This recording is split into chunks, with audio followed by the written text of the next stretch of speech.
Game ઝોનની ઘટનાને 1 વર્ષ પૂર્ણ થતાં કોંગ્રેસ દ્વારા હવન કરી શ્રદ્ધાંજલિ પાઠવવામાં આવી. Report by Sandeep Chavda, Rajkot. TRP gaming zone કાંડ એ ભારતીય જનતા પાર્ટીના લલાટ ઉપર લાગેલી કલંકની કાળી ટીલી છે.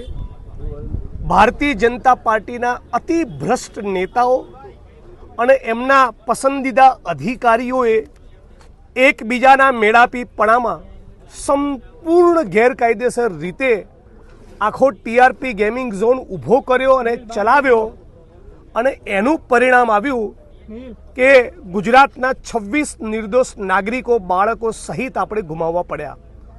એ વખતના દ્રશ્યો સમગ્ર રાજકોટ, સૌરાષ્ટ્ર અને ગુજરાતે જોયા છે. 5-6 ફૂટની કાયાના બદલે એક નાનકડું ટોપલું અને ખોબો ભરીને લાશના ટુકડા આપવામાં આવતા આખું ગુજરાત હિપકે ચડ્યું હતું. અને એ છતાં સત્તાધારી ભારતીય જનતા પાર્ટીના મનમાં એવું ન થયું કે હવે ફરી આપણા રાજકોટમાં, આપણા ગુજરાતમાં કદી આવી ઘટના ન બને એવું સુનિશ્ચિત કરીએ.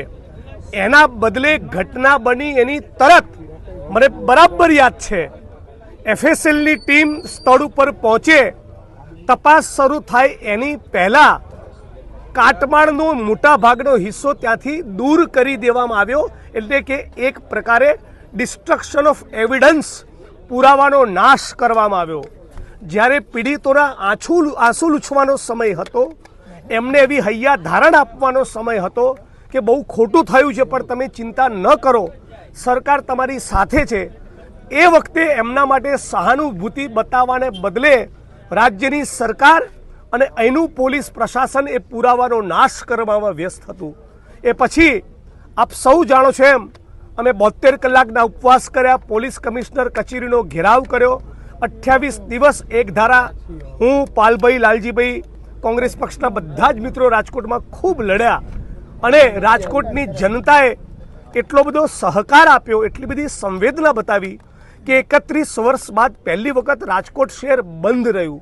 પણ એ બાદ પણ રાજકોટની પોલીસ, ગુજરાતની પોલીસ પ્રશાસને, ભાજપની સરકારે અમારી અને પીડિતોની લાગણી અને માગણી મુજબ તટસ્થ પ્રમાણિક અધિકારીઓને તપાસ ન સોંપી તે ન જ સોંપી. મતલબ કે રાજ્યની સરકાર પહેલા દિવસથી નક્કી કરીને બેઠી હતી કે વિપક્ષ અને મીડિયાનું પ્રેશર દૂર થાય પછી કુલડીમાં ગોળ ભાગવાનો છે.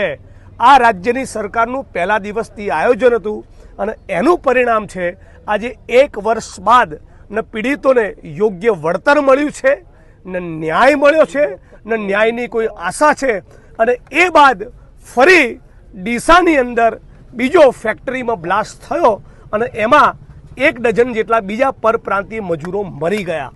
મતલબ કે ગુજરાતની ભાજપ સરકારને મનમાં એવું છે કે અમને 156 સીટો લાવતા આવડે છે, વિપક્ષના માણસોને તોડતા આવડે છે, બાકી ભલે મીડિયા અને વિપક્ષના માણસો હોબાળો કરતા, ભરે લોકો મરતા, અમારા ગજવા ભરાય છે એટલે અમને સંતોષ છે. આવો ભારતીય જનતા પાર્ટીનો એટીટ્યૂડ છે.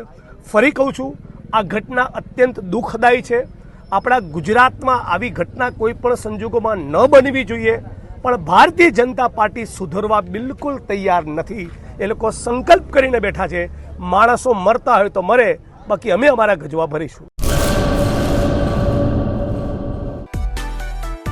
માં motor driving, safe and sure driving. Driving એ શોખ સાથે આપની મોટી જવાબદારી પણ છે. અમારા ઇન્સ્ટ્રક્ટર દ્વારા સચોટ અને સરળ માર્ગદર્શન. આપની રોજની તાલીમની માહિતી મેળવીને શું અધુરાશ છે એના ઉપર પૂરું ફોકસ કરાય છે.